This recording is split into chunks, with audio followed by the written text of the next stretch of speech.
Ciao ragazzi, io sono Riccardo, bentornati nel mio canale YouTube. Oggi voglio parlarvi della macchina taglia piastrelle della Vevor, una macchina manuale che si utilizza per tagliare le piastrelle sia tracciando prima la linea sulle stesse oppure sfruttando il laser integrato. Io vi consiglio comunque di tracciare sempre la linea sulla piastrella per essere più precisi possibile. Allora, una macchina che si trova in due versioni, questa da 120 cm e quella da 60 cm, con prezzi ovviamente differenti, ma vi lascerò il link giù nel primo commento nella descrizione e spero anche un codice di sconto. Tra l'altro lo trovate su Amazon, dove avete possibilità di reso, tutti i vantaggi di Amazon. Quello che ci interessa di Amazon è sapere che ha praticamente 120 recensioni, quasi tutte positive, 4 stelle su 5, e questo è un buon indice di qualità, quindi vuol dire che chi l'ha provata si è trovato bene. Allora, la macchina di per sé è fatta bene, ha anche un piano imbottito, diverse regolazioni, delle estensioni che ci permettono di evitare che la piastrella cada giù, tra l'altro regolabili, dei riscontri che io non utilizzo perché, come vi ho detto, preferisco tracciare sempre la linea e poi seguirla. Una macchina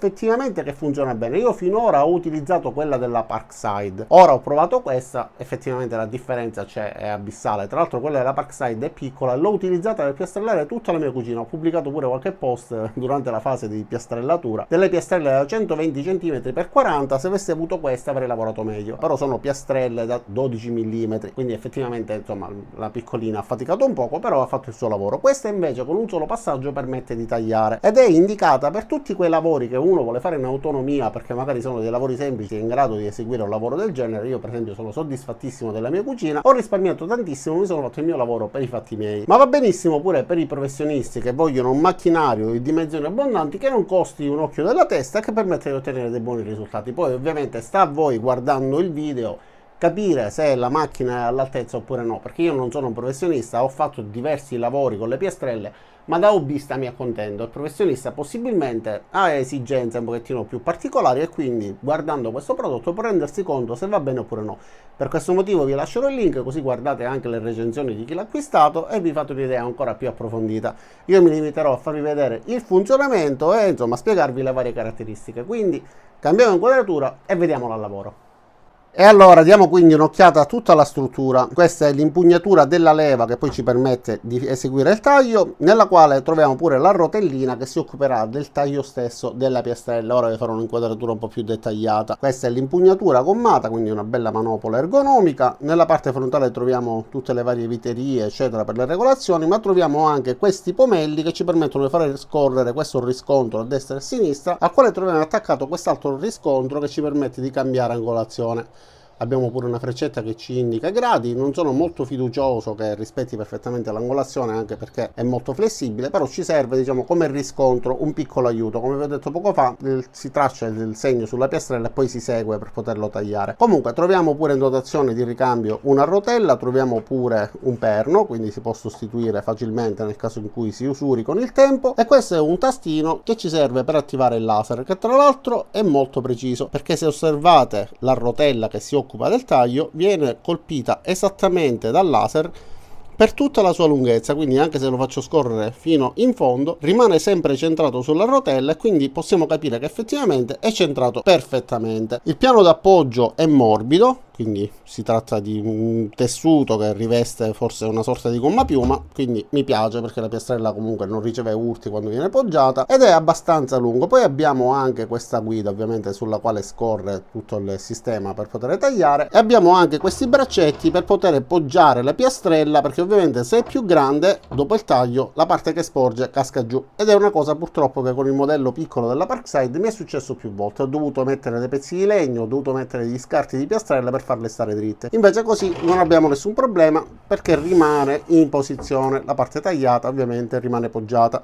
E ne abbiamo un'altra pure da questa parte, tra l'altro regolabile con questi piedini, quindi possiamo regolare l'altezza in base alle nostre esigenze. Ovviamente anche nella parte frontale abbiamo dei riscontri, quindi con delle misure sia in pollici che in centimetri, ma adesso bando alle ciance, una volta descritta in questo modo, diciamo più o meno si somigliano tutte, poi cambiano piccoli dettagli. Mettiamolo subito al lavoro, vediamo come si comporta seguendo un taglio taglio su questa piastrella che originariamente era 1,20 m x 40 e allora siamo pronti per iniziare. Come vedete ho sbilanciato la piastrella tutta verso la mia destra e in questo modo la piastrella, se non ci fosse quel supporto, cadrebbe giù. Quindi io non sono un piastrellista, anche se ho tagliato più volte le piastrelle, ma a maggior ragione vediamo se è adatta anche a chi è alle prime armi, quindi a un hobbista che si appresta a fare dei lavori in casa. Non devo fare una forza eccessiva, ma ricordatevi prima di eseguire il taglio che se questa parte è posizionata in questo modo ovviamente non taglierà oppure vi scapperà in questo modo. Bisogna iniziare direttamente dalla parte posteriore. Comunque poggiamo la lama sulla piastrella, andiamo avanti. Io con quella Parkside a volte mi capitava di dover fare 2 passate. Vediamo se con questa riusciamo a tagliare anche con una sola passata, quindi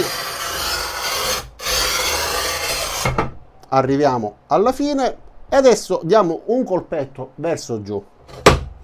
Tagliata in un istante, ragazzi. Ho fatto una forza leggerissima, si è tagliata perfettamente. Guardate anche la linea del laser che è perfetta, va metà sulla piastrella che ho tagliato e metà sulla piastrella che è rimasta sulla base. Se non avessimo avuto questo supporto la piastrella sarebbe cascata giù, ovviamente sarebbe caduta e in base a come sbatte, se è una piastrella delicata, sottile, insomma si può anche danneggiare. E questa è da 12 mm, quindi riesce a tagliare tranquillamente anche piastrelle di un certo spessore. Facciamo una prova anche con un taglio angolato.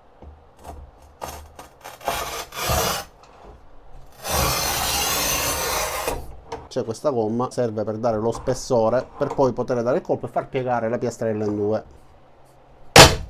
Ok, adesso si è tagliata. Per quanto riguarda il taglio, per me è venuto bene, poi dovete giudicare voi, perché se dovete utilizzarla per lavoro, allora dovete sapere, essere consapevoli di come lavora e decidere se è un prodotto da acquistare oppure no. Adesso facciamo un'altra prova, proviamo a fare dei tagli piccoli, perché i tagli così grandi vengono relativamente facili, però voglio provare a dividere questa piastrella in 3 pezzi, vediamo se riesco a farlo.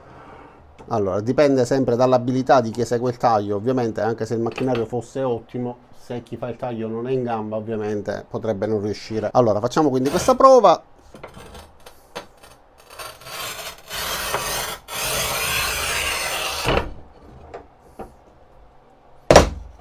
Ok. Pezzo tagliato. Proviamo di nuovo da quest'altra parte.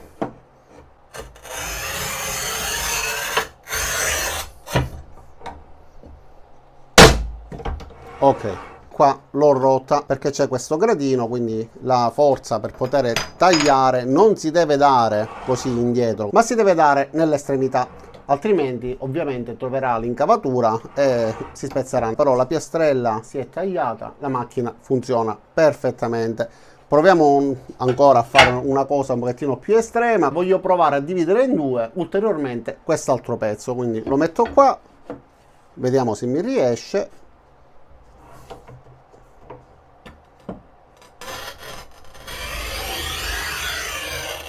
Allora, non sto facendo molta forza, spero che comunque riesca a tagliare. Vedete, se io provo a tagliare da questa parte in teoria non si dovrebbe spezzare, se invece provo da quest'altra parte si spezza inevitabilmente perché si crea quell'avvallamento di poco fa.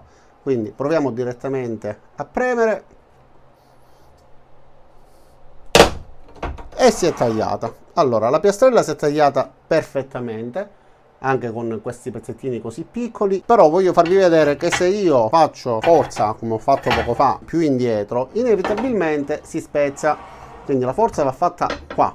Se fate forza qua si spezza per forza, perché c'è questa incavatura che serve appositamente per creare lo spessore. Un po', non so se l'avete mai utilizzato, il pezzettino di filo elettrico per poter rompere il vetro dopo che avete fatto la traccia, funge allo stesso modo e personalmente sono soddisfatto. Poi, come ho detto all'inizio del video, i professionisti che hanno bisogno di un macchinario molto preciso si saranno resi conto se questa può andare bene per loro oppure no. Ma un hobbista che deve fare delle piastrellature non deve servire un cliente che ha delle esigenze, ovviamente pagando di avere il top della qualità. Probabilmente, anche se non vengono al 100%, per me comunque sono venute molto bene, drittissime, quindi sta a voi valutare. Io, per quanto mi riguarda, con la mia esperienza la promuovo. Fatemi sapere anche voi cosa ne pensate nei commenti. Vi lascerò il link giù nel primo commento della descrizione con l'eventuale codice di sconto, quindi andate a dare un'occhiata. Non mi rimane che ringraziarvi di aver visto il video fino in fondo, invitarvi a iscrivervi al mio canale, mettere mi piace cliccando qua giù sulla pollicione lì giù, cliccate anche sulla campanella dopo esservi iscritti e ci vediamo a tutti nei prossimi caricamenti. Ciao da Riccardo e a presto!